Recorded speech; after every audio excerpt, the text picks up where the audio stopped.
Kijana salama sana. Mimi naitwa Geoffrey Msiria. Geoffrey Msiria. Mimi ndio nimesimamia mazingira hii Nairobi. Kwa hivyo mimi sikatai kuuza, musiuze, lakini shida mnaharibu hii mazingira. Huku ni kwa watalii kuja kutembea. Haribu aje mazingira na uone angalia. Kijana ngoja usichukue, ona, sikia. Uchafu, angalia uchafu hata hapa chini haiko. Si ati uchafu. Angalia ati hapa. Huku hamfai muuzie huku. Inafaa muuzie marikiti. Angalia ati hapa uchafu iko.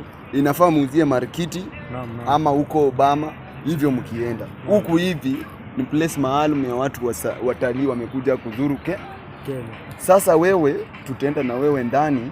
Ndani tena. Utoe uweze kulipa watu ambao wanasafisha Nairobi. Sawa, umesikiza? Kwa nini sasa? Ndio ikuwe funzo kwa wengine. Inafaa unishike ukiona izima uchafu kwa barabara. Karau, hebu shika kiasi, karau kiasi.